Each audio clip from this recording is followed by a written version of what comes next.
ನಮ್ಮ ಜೀವನದ ಅವಿಭಾಜ್ಯ ಅಂಗ. ಅವರಿಲ್ದಿದ್ರೆ ನಮ್ಮ ಬದುಕು ಸಾಗೋದಿಲ್ಲ. ಇನ್ನು ಅವರಿಲ್ಲ ಅಂದರೆ ನಾವು ನಾವಾಗೋದಿಕ್ಕೆ ಸಾಧ್ಯನೇ ಇಲ್ಲ. ಇನ್ನು ಅವ್ರಿಗೊಂದು ಥ್ಯಾಂಕ್ಸ್ ಹೇಳಬೇಕು ಅಂತ ನಮ್ಗೆ ಯಾವತ್ತೂ ಅನ್ನಿಸೇ ಇಲ್ಲ. ಹಾಗಾದರೆ ಯಾರವರು? ಅವರ ಬದುಕು ಹೇಗಿರುತ್ತೆ? ಜೀವನದ ನೋವು ನಲಿವುಗಳೇನು? ಇಂಥವರನ್ನ ಅರ್ಥ ಮಾಡಿಕೊಳ್ಳುವ ಈ ಕಾರ್ಯಕ್ರಮವೇ ನಾವು ನಮ್ಮವರು. ನಾನು ಪ್ರಜ್ಞಾ ಪಾಲ್ತಾಡಿ. ಸ್ವಚ್ಛತೆಯಿಂದ ಪ್ರತಿನಿತ್ಯ ನಳನಳಿಸ್ತಾ ಇರುವಂತಹ ಸಿಟಿ ನಮ್ಮ ಬೆಂಗಳೂರು. ಈ ಸ್ವಚ್ಛತೆಯಿಂದಲೇ ಗ್ರೀನ್ ಸಿಟಿ ಅಂತ ವರ್ಲ್ಡ್ ಫೇಮಸ್ ಆಗಿರುವಂತಹ ಪಟ್ಟಣ ನಮ್ಮದು. ವಿಶ್ವಾದ್ಯಂತ ಸಾವಿರಾರು ಪ್ರವಾಸಿಗರನ್ನ ಆಕರ್ಷಿಸ್ತಾ ಇರುವಂತಹ ಉದ್ಯಾನ ನಗರಿ ಇವತ್ತು ಗಾರ್ಡನ್ ಸಿಟಿ ಆಗಿದೆ ಅಂದರೆ ಅದರ ಹಿಂದೆ ಸಾವಿರಾರು ಕೈಗಳ ಪರಿಶ್ರಮ ಇದೆ. ಹಾಗಾದ್ರೆ ಯಾವುದು ಆ ಕೈಗಳು? ಅವರ ಬದುಕು ಹೇಗಿದೆ? ಹೇಳ್ತೀವಿ ಇವತ್ತಿನ ಸಂಚಿಕೆಯಲ್ಲಿ.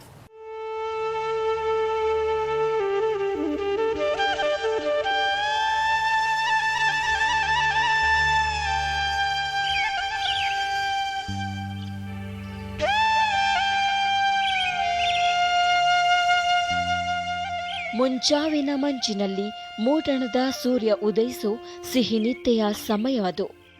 ಲೋಕದ ಜನರು ಲೋಕವನ್ನೇ ಮರೆತು ಬೆಚ್ಚಗೆ ಮಲಗಿ ಸವಿನಿದ್ದೆಯಲ್ಲಿರ್ತಾರೆ. ಅದೊಂದು ಅದ್ಭುತ ಸುಖ. ಅಂಥದೊಂದು ಸುಖವನ್ನ ಬಿಟ್ಟು ಊರಿನ ಶುಚಿತ್ವಕ್ಕಾಗಿ ದುಡಿಯೋ ಜನವರ್ಗವೊಂದಿದೆ. ಮಳೆ, ಬಿಸಿಲು, ಚಳಿ ಅನ್ನೋದು ಲೆಕ್ಕಿಸದೆ ಸಮಾಜದ ಸೇವೆ ಮಾಡೋರಿವರು. ಇವರಿಲ್ಲ ಅಂದ್ರೆ ನಿಜಕ್ಕೂ ನಮ್ಮ ಬದುಕು ಅಸಹನೀಯ. ಇವರಿಲ್ಲ ಅಂದ್ರೆ ನಮ್ಮ ಬದುಕು ಅನಾರೋಗ್ಯಕರ. ಹೀಗೆ ತಮ್ಮ ಅಮೂಲ್ಯ ಕೆಲಸದ ಮೂಲಕ ಇಡೀ ನಾಡಿನ ಆರೋಗ್ಯ ಕಾಪಾಡ್ತಾ ಇರೋರೇ ಸಫಾಯಿ ಕರ್ಮಚಾರಿಗಳು. ಇವರು ಸ್ವಚ್ಛತೆಯ ಸರದಾರರು.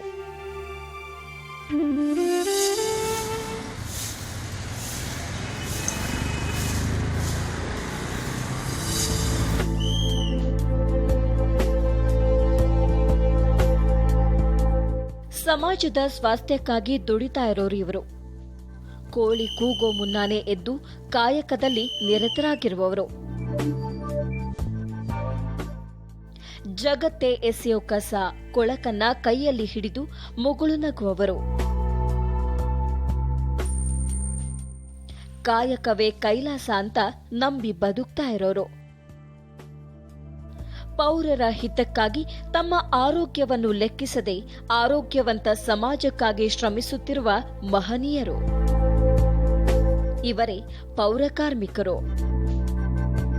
ಮಲ, ಮೂತ್ರ, ಚರಂಡಿ, ಕೊಚ್ಚೆಯನ್ನು ಶುದ್ಧ ಮಾಡೋ ಪೌರ ಕಾರ್ಮಿಕರು ನಿಜಕ್ಕೂ ಕಾಯಕ ಯೋಗಿಗಳು.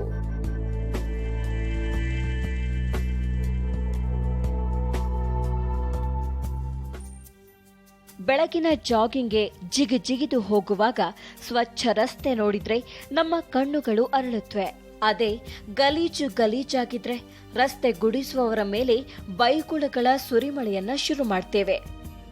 ಬರೀ ದುಡ್ಡಿಗಾಗಿ ಆಸೆ ಪಡ್ತಾರೆ. ಮೈ ಬಗ್ಗಿಸಿ ಕೆಲಸ ಮಾಡಲ್ಲ ಅನ್ನೋ ಮಾತುಗಳು ಎಲ್ಲರ ಬಾಯಲ್ಲಿ ಲಂಗು ಲಗಾಮಿಲ್ಲದೆ ಬರುತ್ತವೆ. ಆದ್ರೆ ಪೊರಕೆ ಹಿಡಿದು ತಳ್ಳು ಗಾಡಿಗಳಲ್ಲಿ ಕಸವನ್ನ ತುಂಬಿ ರಸ್ತೆಗೆ ಅಂದ ತರುವ ಪೌರ ಕಾರ್ಮಿಕರ ಜೀವನ ಕ್ರಮದ ಬಗ್ಗೆ ಯಾರೂ ಯೋಚಿಸೋದೇ ಇಲ್ಲ. ನಗರ ಹಾಗೂ ಪಟ್ಟಣ ಪ್ರದೇಶಗಳನ್ನ ಸುಂದರ ಹಾಗೂ ಸ್ವಚ್ಛವಾಗಿ ಇರಿಸೋಕೆ ರಸ್ತೆ, ಚರಂಡಿಗಳಲ್ಲಿ ತುಂಬಿಕೊಂಡಿರುವ ಕಸ ತೆಗೆದು ಸ್ವಚ್ಛಗೊಳಿಸೋದೇ ಇವರ ಕಾರ್ಯ. ಕೊಳಕು, ಗಲೀಜು, ಅಸಹ್ಯ ಅನ್ನೋ ಪದಗಳೇ ಇವರಿಗೆ ಗೊತ್ತಿಲ್ಲ. ಎಲ್ಲರ ಕೊಳಕು ಮಾತುಗಳನ್ನ ಸಹಿಸಿಕೊಂಡು ಸ್ವಚ್ಛತೆಯ ಧ್ಯೇಯವನ್ನ ಮೈ ಮನದಲ್ಲಿ ತುಂಬಿಕೊಂಡು ಸಮಾಧಾನದಿಂದಲೇ ಕ್ಲೀನಿಂಗ್ ಮಾಡೋ ಇವರ ಬದುಕು ಮಾತ್ರ ನಿಜಕ್ಕೂ ಶೋಚನೀಯ.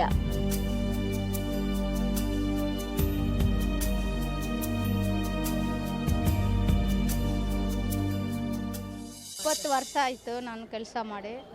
ಫಸ್ಟೆಲ್ಲ ನಮ್ಗೆ ಊಟ ಇಲ್ಲ. ಬೆಳಗ್ಗೆ 6 ಗಂಟೆಗೆ ಬರೋದು, 6 ಗಂಟೆಗೆ ಬರೋದು, 2 ಗಂಟೆಗೆ ಹಂಗೆ ಹೋಗೋದು. ಇದ್ರೆ ಕಾಸಿದ್ರೆ ಕೈನಲ್ಲಿ ಕಾಸಿದ್ರೆ ಹೋಟ್ಲಲ್ಲಿ ತಿನ್ನಬೇಕು, ಇಲ್ಲಾಂದರೆ ಹಂಗೆ ಹೋಗಬೇಕು. 6 ಗಂಟೆ ಮನೆ ಬಿಟ್ಟು ಬರೋದು. ಅಷ್ಟೊತ್ತು 2 ಗಂಟೆಗೆ ನಾನು ಮನೆಗೆ ಹೋಗೋದು. ಊಟ ಇಲ್ಲ, ಏನೂ ಇಲ್ಲ. ಮುಂಜಾನೆ ಕಸ ಸಂಗ್ರಹಿಸೋಕೆ ಬಂದಾಗ ಅನೇಕರು ಇವರನ್ನ ತೀರಾ ಕೀಳಾಗಿ ನೋಡ್ತಾರೆ.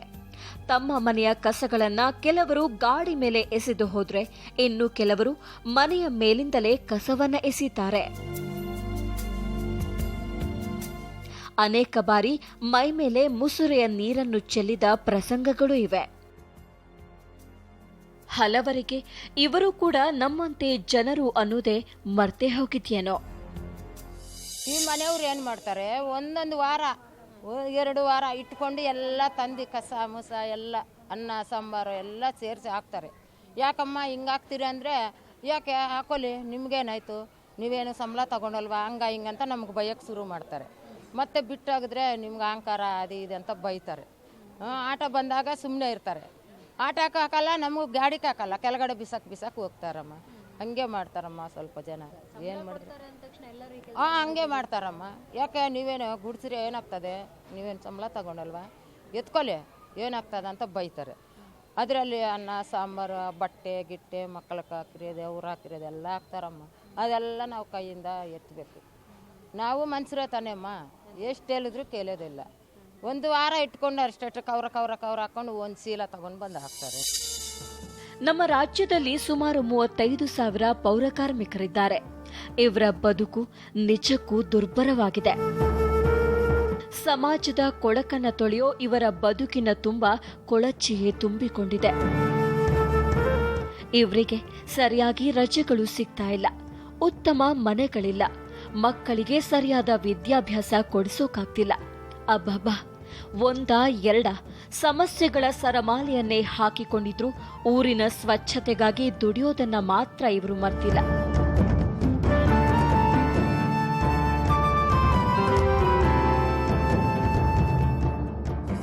ನಾನು ಹೇಳಿದ್ರೆ ಅವಾಗ ಕಸ ಹಿಂಗೆ ಆಗ್ಬೇಕಂತ ಹೇಳಿದ್ರೆ ಕೇಳಲ್ಲ. ಇಲ್ಲೇ ಎಲ್ಲೇನೋ ಮೂಟೆ ಒಳಗೆ ಹಂಗೆ ಮಾಡಿಬಿಟ್ಟು ಅಲ್ಲೇ ಮಾಡಿಬಿಟ್ಟು ಹೋಗ್ತಾರೆ, ಇಲ್ಲೇ ಸುರಿದ್ಬಿಟ್ಟು ಹೋಗ್ತಾರೆ. ನಾನು ಈ ಸಂತೋಷமாக ಹೇಳ್ತಾ ಇದ್ದೀವಿ, ಊಟ ಮಾಡೋದು ಹೆಂಗೆ, ಇಷ್ಟು ಕಸ ಕೈ ಒಳಗೆ ಹಾಕಿ ನಂಗೆ ತಿನ್ಬೇಕಾ, ನಿಂಗೆಲ್ಲ ಕಷ್ಟ ನೋಡಿಲ್ವಾ ಅಂತ ನಾವು ಕೇಳ್ತೀವಿ ಮನೆ ಹತ್ರ. ಸ್ವಚ್ಛತೆಯಿಂದಲೇ ಬದುಕು ಕಳೆಯೋ ನಮಗೆ ಅನಾರೋಗ್ಯ ಸಮಸ್ಯೆಗಳು ಕಾಡುತ್ತವೆ. ಇಂಥದ್ರಲ್ಲಿ ಇಡೀ ಬದುಕನ್ನೇ ಕೊಳಚೆಯಲ್ಲಿ ಕಳೆಯುವವರಿಗೆ ಕಾಯಿಲೆ ಕಸಾಲೆ ಬರೋದಿಲ್ವಾ? ಸಾಮಾನ್ಯ ನೆಗಡಿ ಕೆಮ್ಮು ಜ್ವರಕ್ಕೆ ಹೆದರಿ ಹಾಸಿಗೆ ಹಿಡಿತೀವಿ ನಾವು. ಮನೆಯಲ್ಲಿ ಒಂದು ಸೊಳ್ಳೆ ಕಂಡ್ರೆ ಸಾಕು, ಡೆಂಗ್ಯೂ ಮಲೇರಿಯಾ ಅಂತ ಗಾಬರಿಯಾಗ್ತೀವಿ. ಅಂಥದ್ರಲ್ಲಿ ಸದಾಕಾಲ ಗಲೀಜು, ಕೊಳಕು ವಾಸನೆ, ಸೊಳ್ಳೆ ಕ್ರಿಮಿಕೀಟಗಳ ನಡುವೆ ಕೆಲಸ ಮಾಡೋ ಇವರ ಬದುಕು ಹೇಗಿರಬಹುದು ಊಹಿಸಿ ನೋಡಿ.